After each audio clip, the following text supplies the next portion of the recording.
ஸ்ரீமதே ராமானுஜாய நமஹா. அனைவருக்கும் இனிய காலை வணக்கம்.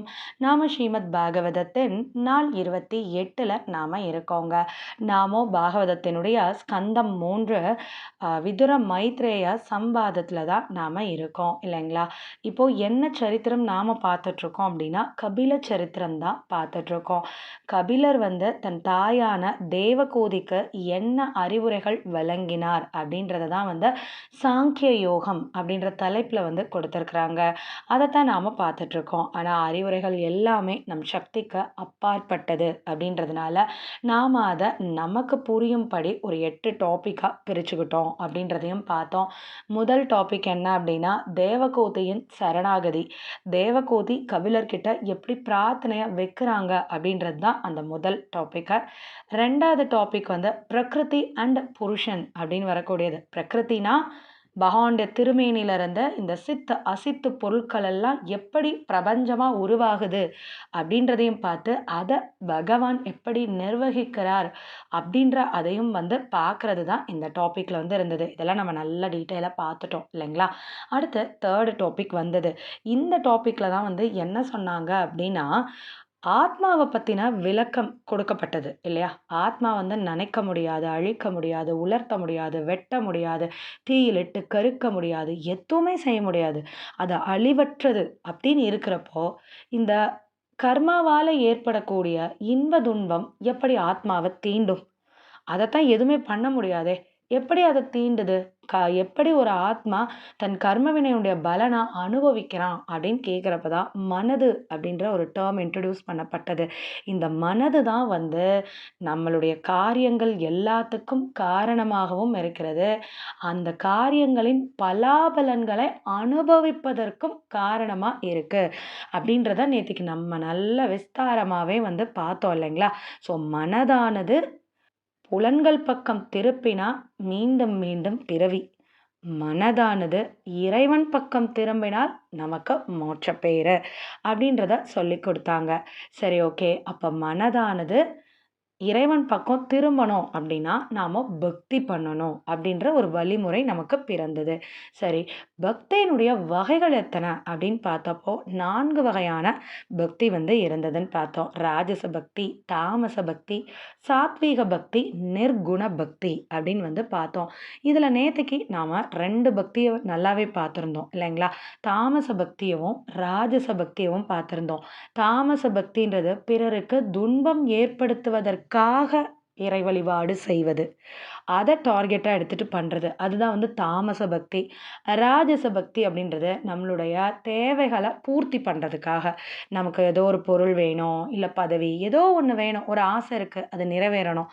ஸோ அப்படின்றத முன்னிட்டு கொண்டும் நமக்கு புகழ் கிடைக்கணும், 4 பேர் நம்மளை புகழ்ந்து பேசணும் அப்படின்றதுக்காகவும் பண்ணக்கூடிய பக்தி ராஜச பக்தி அப்படின்றதையும் நாம் பார்த்தோம் இல்லைங்களா. ஸோ இந்த 2 பக்தியும் புறம் தள்ளி விட வேண்டும் அப்படின்னு நம்ம பூர்வர்கள் காட்டுறாங்கங்க. இது நல்ல பக்தி இல்லை. நாம் நல்ல விஷயத்துக்கு வந்தும் கூட நம்மளுடைய எண்ணம் இந்த மாதிரி இருந்தது அப்படின்னா அந்த பக்தி பண்ணியும் நமக்கு பிரயோஜனம் இல்லை அப்படின்னு சொல்கிறாங்க. ஸோ அப்போ இந்த 2 ராஜச பக்தி தாமச பக்தியை நாம் புறம் தள்ளிடணும்.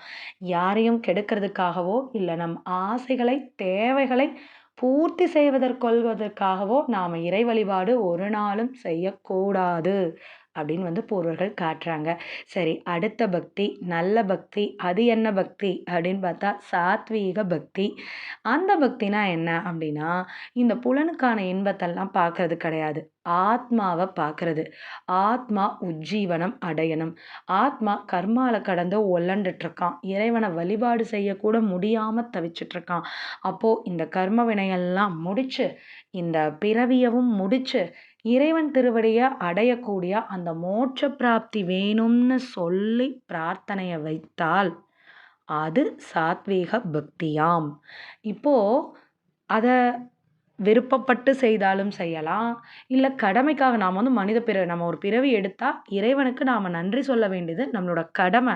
நாம் கண்டிப்பாக அவருக்கு நன்றி சொல்லியே ஆகணும் அப்படின்ற அந்த கடமை உணர்ச்சியின் பெயரிலோ இல்ல மோட்சம் வேணுன்ற அதாவது இந்த லோகத்துல உள்ள துன்பம் தாங்க முடியாம நாம மோட்சம் வேணும்னு கேட்கறது. இல்ல அப்படி இல்லாட்டாலும் பரவால்ல. பகவான் திருவடிய அடையணும் அப்படின்னு நாம பிரார்த்தனைய வச்சோம் அப்படின்னா, அது சாத்வீக பக்தி தான் அப்படின்னு சொல்றாங்க.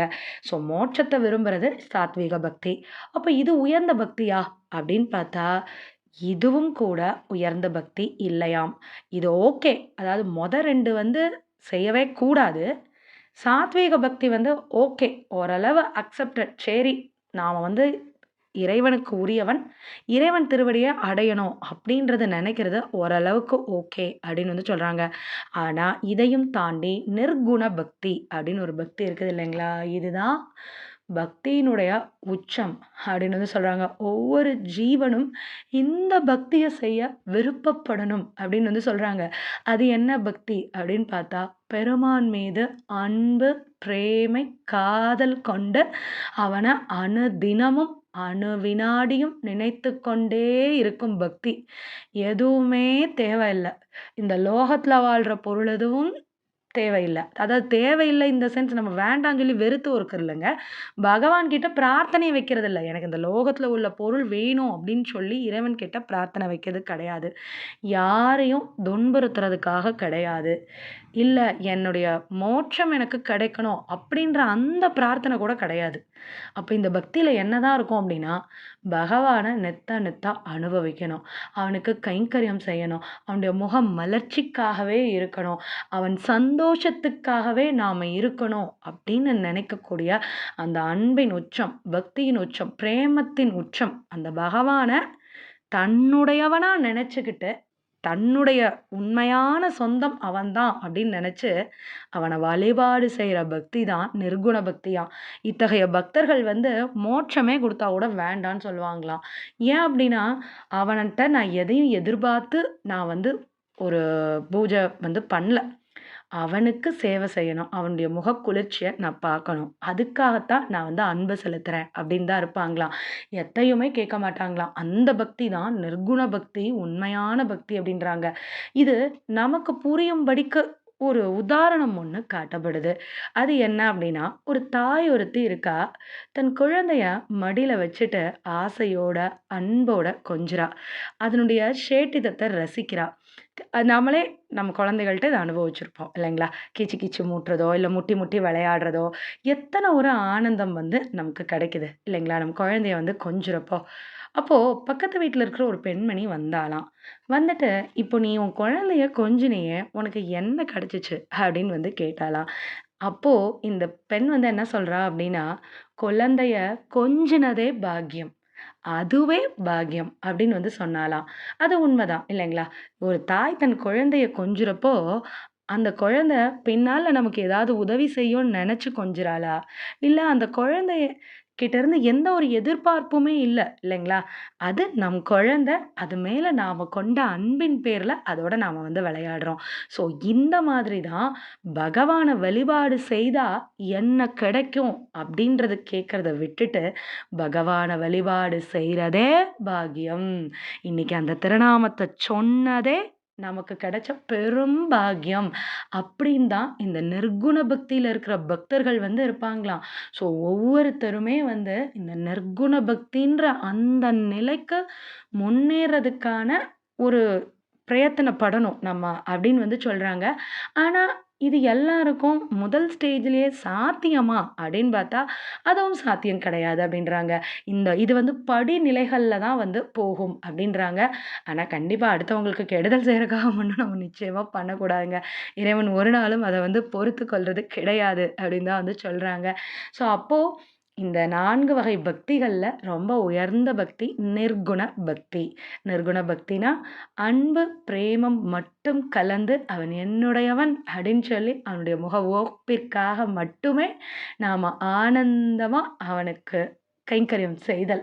ஒரு நாமத்த சொல்லுதல், ஒரு பூ போடுதல் எல்லாமே வந்து இந்த பூவ போட்டா அவன் முகத்துல ஒரு சந்தோஷம். இந்த நாமத்த சொன்னா அவன் முகத்துல ஒரு சந்தோஷம்.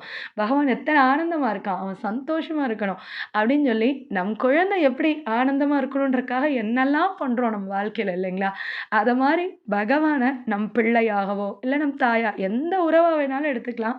ஆனா அந்த சந்தோஷம் மட்டுமே அவன நம்முடையவனா கருதி, அந்த பிரேமத்த காட்டி நாம பக்தி பண்ற அந்த நிர்குண பக்தின்றது ஒவ்வொரு பக்தனுக்கும் வாய்க்கப் பெறணும் அப்படின்றத பகவான் திருவடிகள்லயே நாம அந்த பிரார்த்தனைய வைப்போம். ஏன்னா, அந்த பக்திய அனுபவிச்சவங்களுக்கு நிச்சயமா மற்ற எல்லா விஷயமும் தூசியா தான் தெரியும். அப்படிப்பட்ட உயர்ந்த பக்திய இங்க கபிலர் வந்து காட்டிக் கொடுத்து, அதுக்கு முயற்சி பண்ணணும் ஒவ்வொரு ஜீவாத்மாவும் அப்படின்னு வந்து சொல்றாரு. ஸோ இப்போ நாம பக்தியினுடைய 4 வகைகள பார்த்துட்டோம் இல்லைங்களா? வகைகள பார்த்தாச்சு. இனி பக்தி எப்படி பண்றது? பகவான என்ன முறைகள் மூலமா நாம வந்து வழிபாடு பண்றது? இல்லையா? நம்ம பிரேமமே பட்டா கூட, காதலே பகவான் மேல பட்டா கூட, என்ன செய்றது அவன அவன வந்து குளிர்விக்கிறது? அப்படின்றது இருக்கு இல்லையா? ஸோ அதுக்கான பக்தி செய்யும் முறை அப்படின்னு சொல்லிட்டு அடுத்த டாபிக் வந்து வருதுங்க. இதுல வந்து முக்கியமா 3 விஷயங்கள் வந்து காட்டப்படுது. ஒண்ணு என்ன அப்படின்னு பார்த்தா, அஷ்டாங்க யோகம் அப்படின்றது தான். 2வது இறைவனை பாதாதி கேசமாக தரிசனம் செய்து, மனதிலே அவன் திருவுருவத்தை நிறுத்தி வழிபாடு செய்தல். 3வது வந்து என்ன அப்படின்னு பார்த்தா, நம்ம அன் உடலால கைங்கரியம் பண்ணுதல். இப்போ அஷ்டாங்க யோகமோ, பகவானுடைய திருமேனிய நாம தரிசனம் பண்றப்போ புலன்கள் வந்து உதவி செய்யுது. ஆனா மனதுல தான் இறைவனுடைய திருவுருவத்த நிறுத்தணும் இல்லையா? ஸோ இப்ப இதெல்லாம் வந்து மனதினுடைய பார்ட்டு. ஆனா இதெல்லாம் கொஞ்சம் சிரமமானது. ரொம்ப டிஃபிகல்ட் ஆனது. நம்ம இந்த கதை ஆரம்பிக்கிறப்பயே பார்த்தோம் இல்லைங்களா? பர்ஷித் மகாராஜாவுக்கு எடுத்த உடனே வந்து சுக மகரிஷி, "நீ வந்து விராட் ஸ்வரூபத்த உன் மனசுல நிறுத்தி தியானம் பண்ணு. இந்த அஷ்டாங்க யோகத்த தான் சொல்லிக் குடுத்தாரு. ஆனா அவன் பண்ண முடியலன்னு ஓடி வந்துட்டானே. 2வது நீ பாதாதி கேசமா பண்ணுனாரு. அதுவும் அவனால பண்ண ஓரளவு முடிஞ்சது. ஆனா பண்ண முடியலன்னு ஓடி வந்துட்டானே. அப்பதான் வந்து கதை கேட்கறதுக்கு அவன் வந்தான். பகவானுடைய குணங்கள நாம அனுபவிக்கலாம் அப்படின்னு வந்தான் இல்லையா?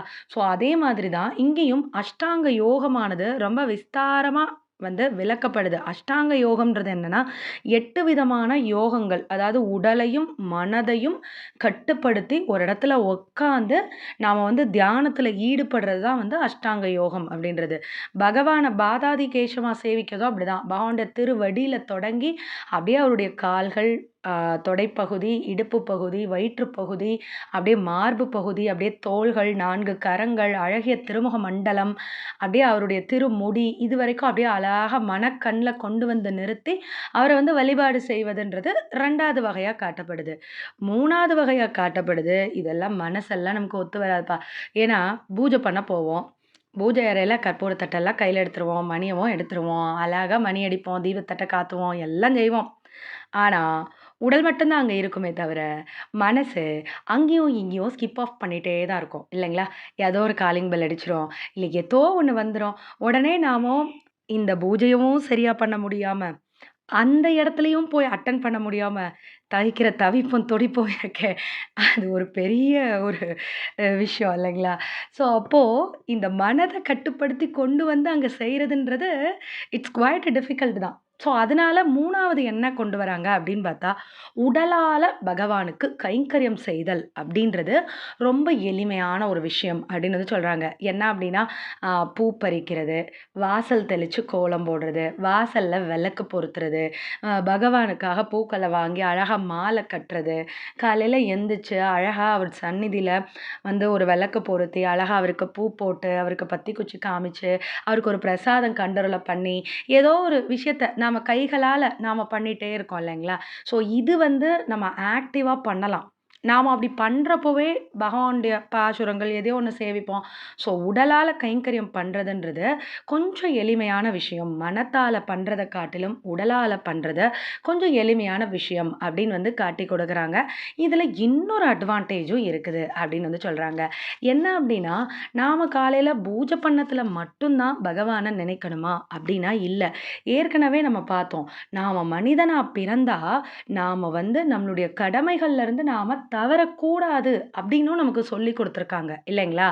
இப்போ இந்த உடல் கைங்கரியத்த நாம உடலால பகவானுக்கு கைங்கரியம் பண்றப்போ, இதுவும் நமக்கு அப்ளை ஆகும் அப்படின்னு வந்து சொல்றாங்க.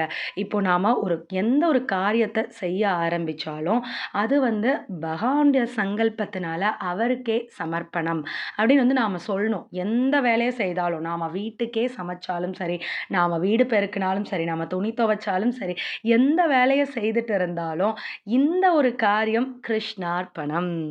நானு இத வந்து எனக்காக செய்யல. இதனுடைய பலாபலன் எதுவுமே எனக்கு வேண்டாம். சகலமும் சர்வமும் ஸ்ரீ கிருஷ்ணார்ப்பணம் அப்படின்ற அந்த ஒரு வார்த்தையில நம்மளுடைய இந்த பக்தியானது கைகூடும் அப்படின்னு வந்து சொல்றாங்க.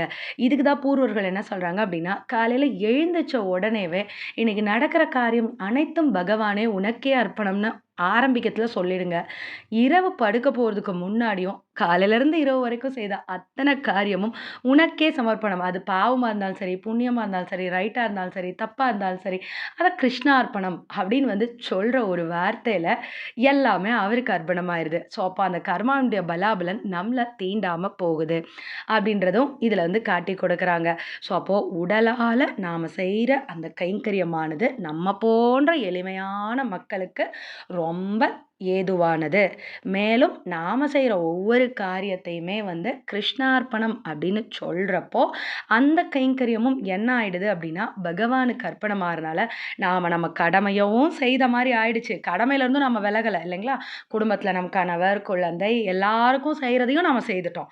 ஆனா, அத கிருஷ்ணார்ப்பணம் சொன்னதுனால, அங்க பகவானையும் நாம கோர்த்து விட்டுட்டோம். ஸோ, அப்போ எல்லாமே பகவானுக்கு ஆயிடுச்சு.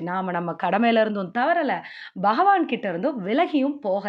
அப்போ ஒவ்வொரு நிமிஷமும் நம்ம பகவான் நம்ம உள்ளத்துக்குள்ள இருந்துட்டே இருப்பாரு அப்படின்னு வந்து சொல்லுவாங்க. அதாவது உங்க கண் எங்க வேணாலும் இருக்கட்டும், உங்க கை எங்க வேணாலும் இருக்கட்டும். ஆனா மனது ஒவ்வொரு வினாடியும் அவன் கிட்டயே இருக்கட்டும் அப்படின்னு வந்து சொல்றாங்க. ஸோ அப்போ இன்னைக்கு நாம பக்தியினுடைய 4 வகைகள் என்னன்றதையும் பார்த்துட்டோம். பக்தின்றது எப்படி பண்ணணும் அப்படின்றதுக்கு நிறைய 3 வழிமுறைகள் இருந்தது. அஷ்டாங்க யோகம், ஆ பாதாதிகேசமா பகவான தியானம் செய்தல், உடலால பகவானுக்கு கைங்கரியம் செய்தல். ஸோ, இதுல பக்தியினுடைய வகைகள் மற்றும் இது வந்து நமக்கு கம்ப்ளீட் ஆயிடுச்சு. இன்னும் ஒரு முக்கியமான ட்விஸ்ட் இருக்குதுங்க. இது ரொம்ப ரொம்ப முக்கியம். மற்ற எல்லாத்தையும் நல்லா பண்ணிட்டு, கடைசி இந்த ஒரு இதுல கோட்ட விட்டோம்ன்னு வைங்க, மேல உள்ள 3 அவுட்டு. அந்த முக்கியமான விஷயம் என்னன்றதுக்கு காத்திருப்போம். பகவான் திருவடிகளுக்கே பல்லாண்டு கூறி அமைகிறேன். ஸ்ரீமதி ராமானுஜாய நமக. நன்றி.